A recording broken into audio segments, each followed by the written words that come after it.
Oh, he's inside. What the Oh, hell? there's someone next to you. What? Whoa. Where?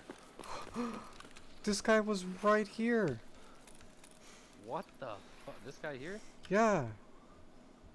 That is scary. Hey everyone, Favorite Spoon here. This is going to be my first video just kind of explaining what I do as a professional and what I do personally. So, as some of you might know, I'm a freelance production sound mixer. What that is I provide sound services for scripted video content or any kind of video related production that requires one person to be dedicated to setting up sound equipment, recording that, and giving them to the production later to either edit within their video, or maybe it's a live thing where it's going straight to live and the recording is already kind of baked in. So how did it get started? Well, about almost 6 years ago now, I graduated from college, and right out of college I got hired within a news station, which was very incredible. It was totally out of the blue, and it was a great experience. I met a lot of great people, still talk to them to this day. So from there, I kind of wanted to change of pace. I mean, COVID kind of messed things up, but it was a great opportunity to kind of switch gears, and I found a good spot within a creative agency. So as I grew with the creative agency, I decided to kind of play around with the different crew roles, just starting as a PA, getting my hands on gear, understanding how sets work and the workflow and how the days go and who are your main point of contacts, and kind of dealing with the client side of things. But it was a great opportunity because I was working from pre to production to post, and that's kind of rare to find as an in-house kind of entity. Usually as a crew member, you start off as a PA, full freelance, and then you grow from there, meeting different people, talking to different people. But I grew with the team while I got to meet other people in my city, learn from them, grow from them, and then started feeling comfortable to do my own thing. So specifically with sound mixing, I kind of had a sound background in college. I just love the technical aspect of it, and I just grew. I started off with a small kit just for in-house creative agency stuff, so not freelancing. I bought a pair of Rode Go's, the first generation that came out. I had a Zoom F4, that was the mixer the creative agency had.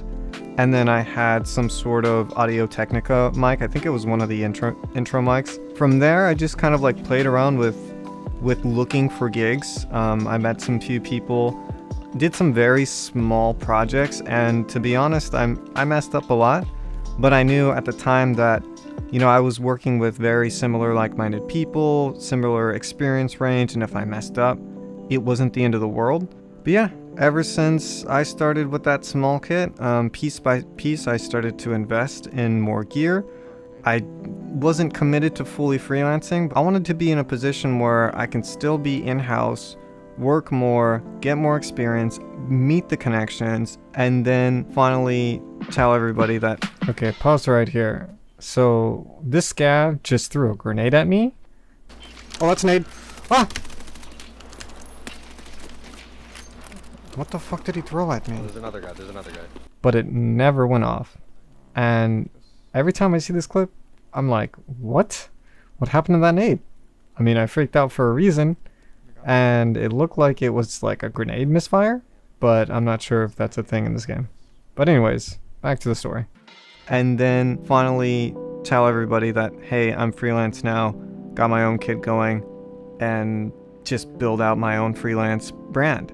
My first few gigs were unpaid, of course, as many other first few gigs are, but I got my first paid gig fairly early.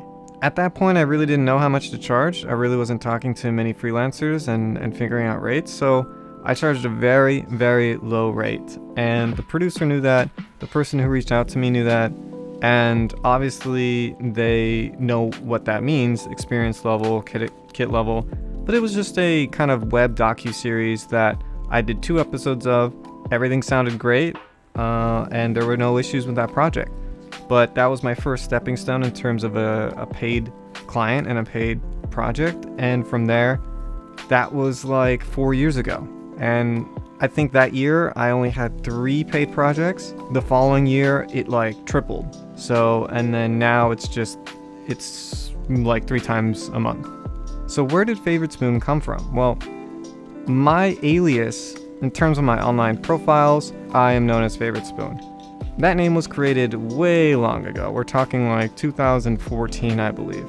And at that time, gaming was really popular with the mainstream playing big name titles. Everyone was playing the same thing. It was kind of like a TV show. Everybody was watching the same thing. Back then, everybody was playing the same thing. So anyone who's ever been involved in the gaming community, you know that it's kind of toxic. There's a lot of people saying a lot of stuff because the level of anonymity is too insane, so people can get away with stuff, say a lot of mean stuff and not think about it 2 minutes later.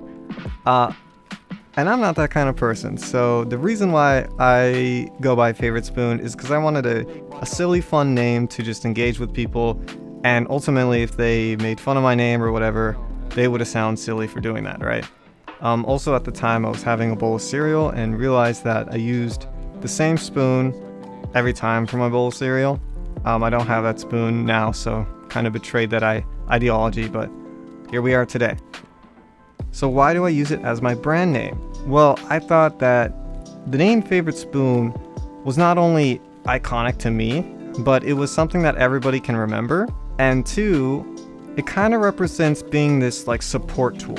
And I felt that that kind of feeling really spoke to what I do professionally. So what is my goal?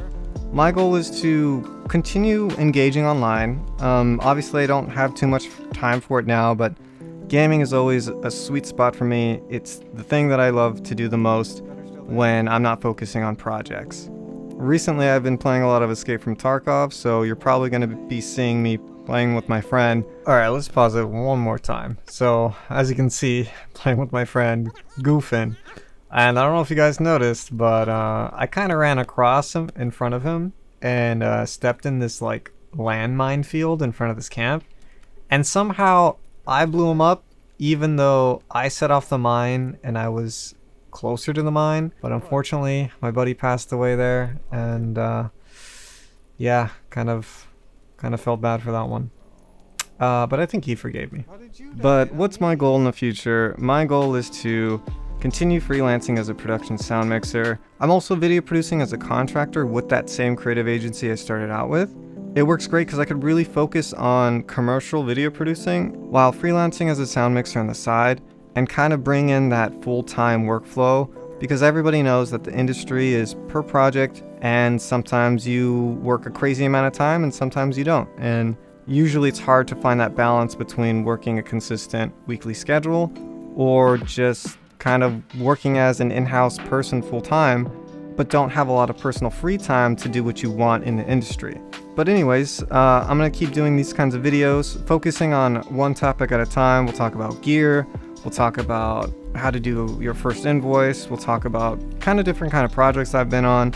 And it's just a branding thing to help people learn more about the industry, maybe learn about sound mixing in general. I'll see you guys on the next one.